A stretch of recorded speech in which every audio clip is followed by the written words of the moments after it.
नमस्कार दोस्तों, मैं हेमेंद्र कुमार आप सभी का एक बार फिर से स्वागत करता हूं आपके अपने यूट्यूब चैनल अल्टीमेट लक्ष्य पे।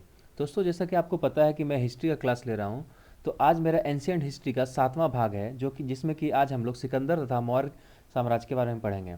वीडियो शुरू करने से पहले दोस्तों, मैं आप लोगों से एक रिक्वेस्ट यह करना चाहता हूँ कि यदि अभी तक आपने हमारा चैनल सब्सक्राइब नहीं किया है तो सब्सक्राइब जरूर कर लें और बेल आइकन को जरूर क्लिक कर लें, ताकि इससे जो है आपको हमारे आने वाले सारे वीडियोस के नोटिफिकेशन तुरंत मिल जाए। और ऊपर में जो आई आइकॉन है उसको जरूर दबा लें यदि आपको अपने मेरे हमारे पुराने वीडियोस को देखना है तो फिर दोस्तों शुरू करते हैं आज का पहला। लेकिन उसके शुरू करने से पहले मैं एक बार और बताना चाहता हूँ, जैसे कि मैं हर वीडियो की तरह हर अपने क्लास को रिवाइज करवाता हूँ, तो मैं आज भी कुछ एक वन लाइनर क्वेश्चन लेकर के आया हूँ ताकि मैं आपको रिवाइज करवा सका। तो पहले मैं वो क्वेश्चन को डिस्कस करता हूँ, फिर उसके बाद हम लोग आगे बढ़ेंगे।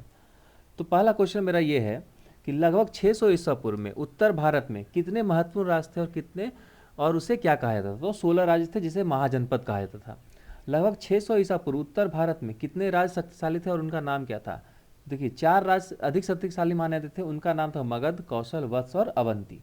आधुनिक बिहार का कौन सा क्षेत्र मगध साम्राज्य का भाग कहा जाता है? तो पटना और गया जिला तथा शाहबाद का कुछ एरिया जो है वो मगध साम्राज्य में आता था। आज के तिरहुत प्रमंडल में सबसे प्रबल राज्य कौन सा है? तो लिच्छवी है। लिच्छवी राज्य की राजधानी कहाँ थी? तो वैशाली।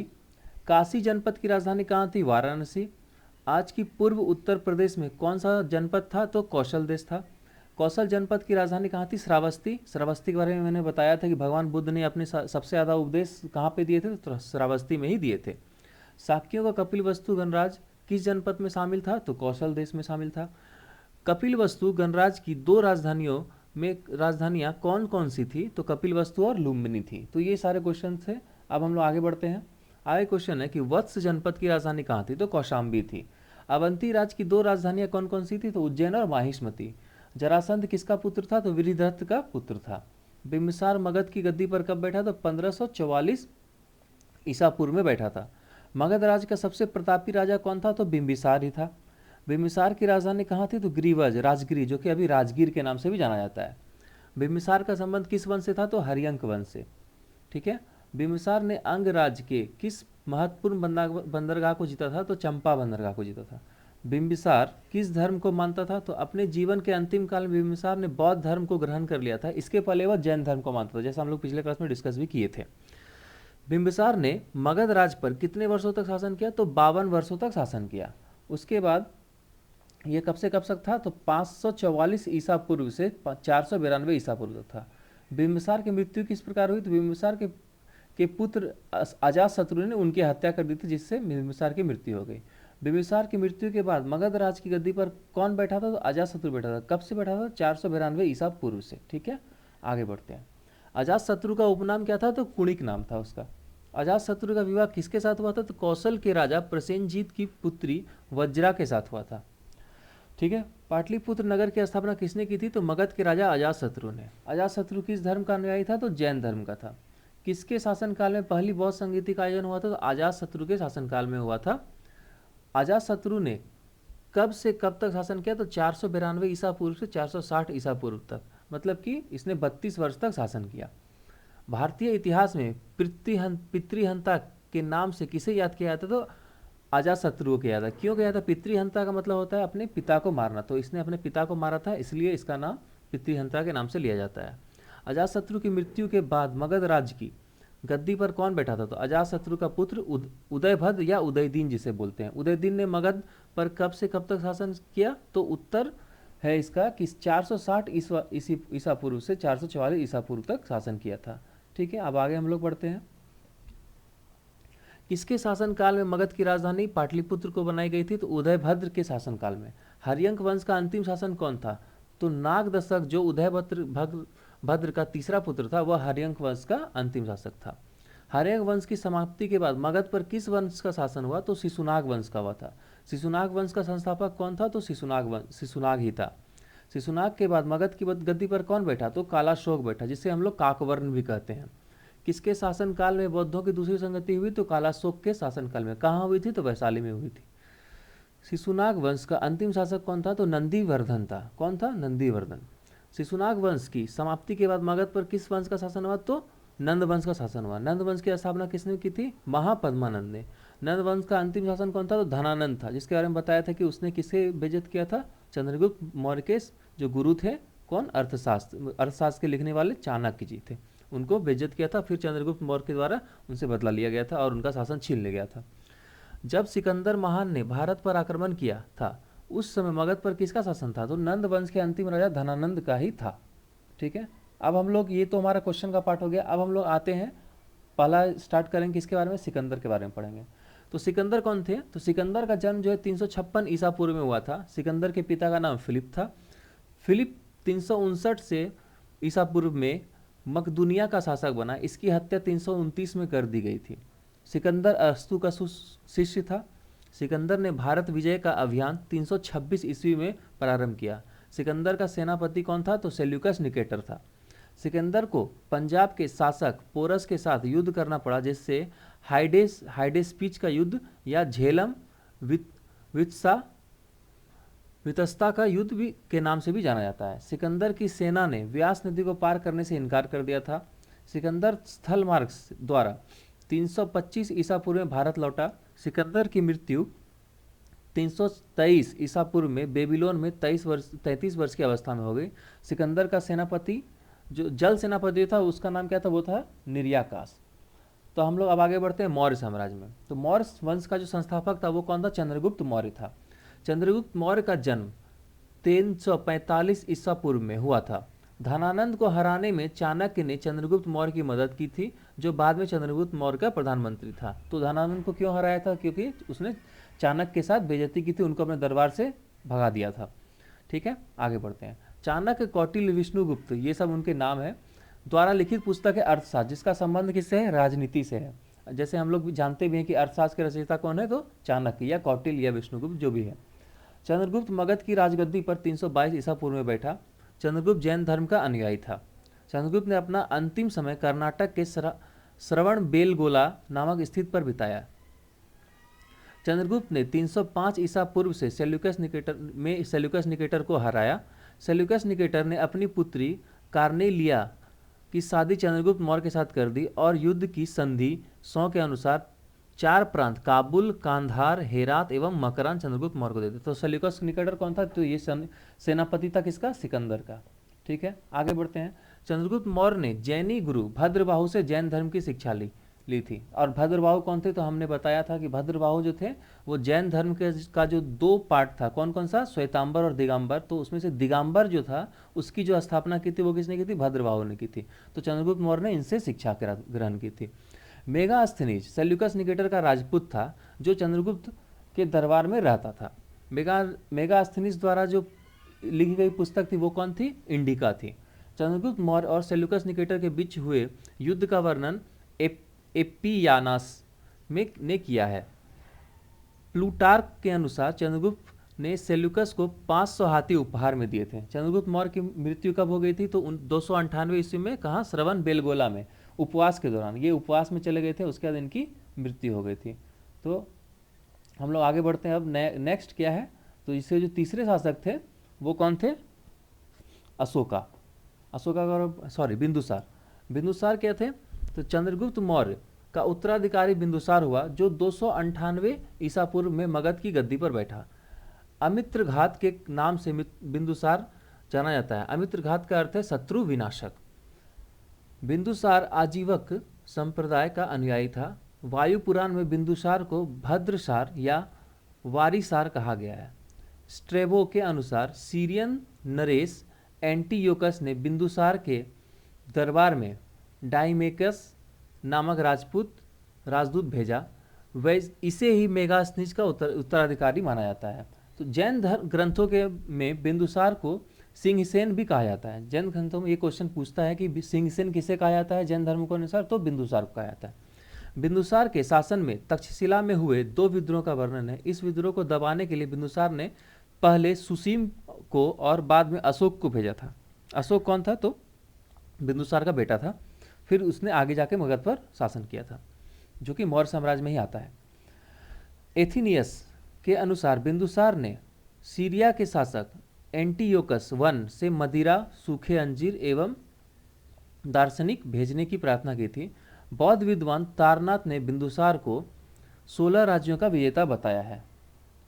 अब आगे आते हैं हम लोग अशोका के बारे में, जिसे अशोका द ग्रेट भी कहा जाता है, या इन्हें भारत का सिकंदर भी कहा जाता है। अब आगे बढ़ते हैं। बिंदुसार का उत्तराधिकारी अशोक महान हुआ, जो 269 ईसा पूर्व में मगध की राजगद्दी पर बैठा। राजगद्दी पर बैठने के समय अशोक अवंती का राज्यपाल हुआ करता था। मास्की एवं गुर्जरा अभिलेख में अशोक का नाम अशोक मिलता है। पुराणों में अशोक को अशोकवर्धन कहा गया है। अशोक ने अपने अभिषेक के 8वें वर्ष लगभग 261 ईसा पूर्व में कलिंग पर आक्रमण किया और कलिंग की राजधानी तोसली पर अधिकार कर लिया। प्लिनी का कथन है कि मिस्र का राजा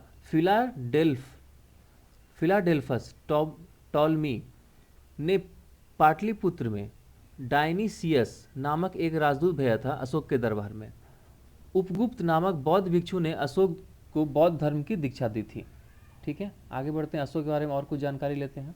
तो अशोक ने आजीविकों को रहने हेतु बराबर की पहाड़ियों में 4 गुफाओं का निर्माण कराया था, जिसका नाम क्या था? कर्ज, चोपार, सुदामा और विश्व झोपड़ी था।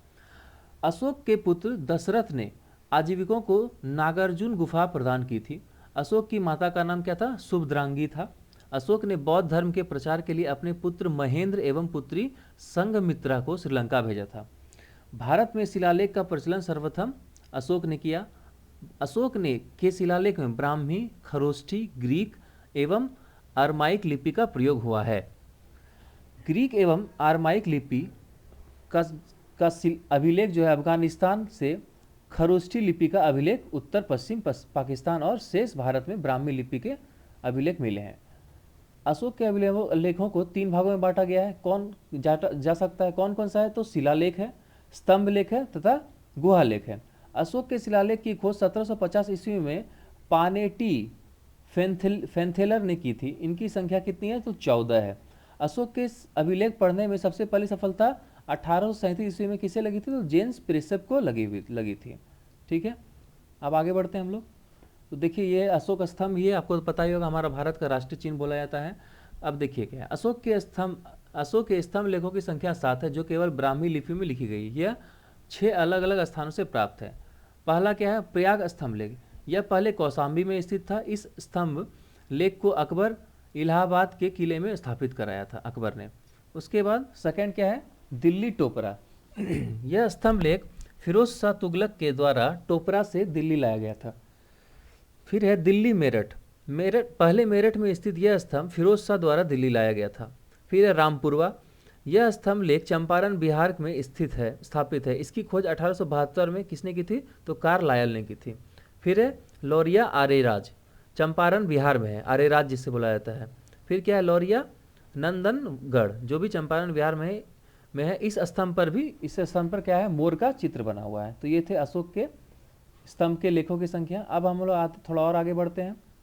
तो हम लोग इसके बाद क्या देखेंगे कि जो कौशाम्बी अभिषेक को रानी का अभिषेक भी कहा जाता है। अशोक का सबसे छोटा स्तंभ लेख रुमीदेई है। इसी लुम्बी में धम्म यात्रा के दौरान अशोक द्वारा भूराजस्व की दर घटा देने की घोषणा की गई थी। अशोक का 7वां अभिलेख सबसे लंबा है। प्रथम पृथक शिलालेख में यह घोषणा है कि सभी मनुष्य मेरे बच्चे हैं। अशोक का सार ए कुना कांधार अभिलेख ग्रीक एवं आर्मेक भाषाओं में प्राप्त हुआ है।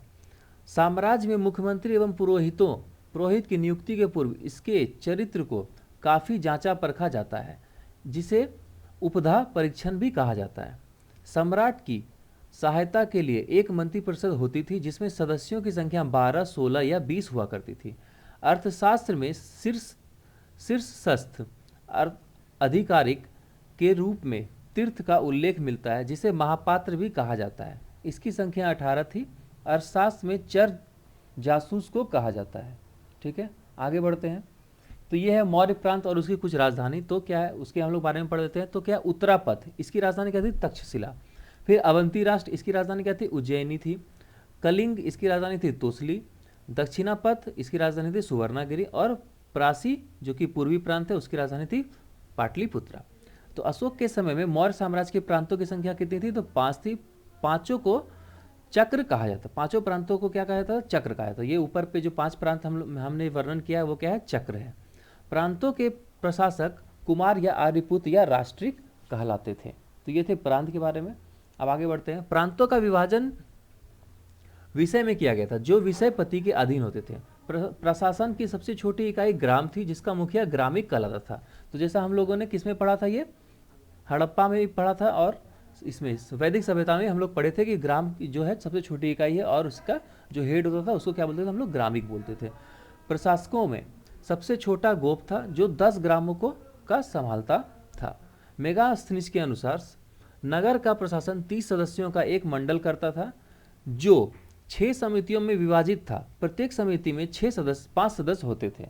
बिक्री कर के रूप में मूल्य का 10वां भाग वसूला जाता था। इसे बचाने वाले को मृत्युदंड दिया जाता था। किसके द्वारा? तो अशोक के द्वारा। मेगास्थनीज जो कि इंडिका के ये हैं, राइटर हैं, उन्होंने क्या बोला है कि उनके अनुसार एग्रोनोमई मार्ग निर्माण अधिकारी था।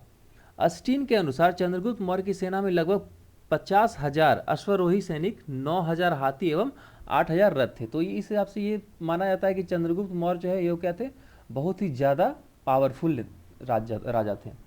अशोक के समय में जनपदीय न्यायालय के न्यायाधीश को राजुक कहा जाता था। सरकारी भूमि को सीता भूमि कहा जाता था। बिना वर्षा के अच्छी खेती होने वाली भूमि को अदेव मातृक कहा जाता था। मेगास्थनीज ने भारतीय समाज को 7 वर्गों में विभाजित किया है। क्या है? दार्शनिक, किसान, अहीर, कारीगर, सैनिक, निरीक्षक एवं सभासद। स्वतंत्र वैश्यावृत्ति को अपनाने वाली महिला रूपा जीवा कहलाती थी। नंद वंश के विनाश करने में चंद्रगुप्त मौर्य ने कश्मीर के राजा प्रवर्तक से सहायता प्राप्त की थी। मौर्य शासन 137 वर्षों तक चला था। मौर्य वंश का अंतिम शासक कौन था? तो वीरदत्त था। इसकी हत्या किसने कर दी थी? इसके ही सेनापति ने कर दी थी। क्या नाम था उसका? पुष्यमित्र शुंग था, जिसने 185 ईसा पूर्व में उनकी हत्या कर दी थी और मगध पर शुंग वंश की नींव डाली थी। तो हम इसके बाद आगे जो पढ़ेंगे कि वो क्या पढ़ेंगे, शुंग वंश के बारे में पढ़ेंगे। फिर उसके बाद हम लोग ब्राह्मण वंश के बारे में पढ़ेंगे। तो इसके आगे हम लोग बढ़ते रहेंगे, ठीक है। तो ये हमारा आज का था। अब हम लोग जो है आगे हम लोग किसके बारे में पढ़ेंगे? शुंग वंश के बारे में। तो वो हम लोग नेक्स्ट क्लास में पढ़ेंगे। तो दोस्तों, आज का वीडियो आपको कैसा लगा हमें कमेंट के माध्यम से जरूर बताइए। आपको अभी भी लग रहा है कि कुछ इंप्रूवमेंट चाहिए तो हमें जरूर कमेंट के माध्यम से बताइए। इससे क्या होगा, हमें सहायता मिलेगी आपकी तरफ कुछ अच्छा चीज़ पहुँचाने में। तो दोस्तों, आप लोग, आशा करता हूँ कि अपने घर में अच्छे से होंगे, सुरक्षित होंगे, इस लॉकडाउन का पालन कर रहे होंगे। आप इसी तरह अपने घर में रहिए और हमें अपनी सेवा का मौका दीजिए। तब तक के लिए धन्यवाद। कल मिलते हैं। Thank you. जय हिंद।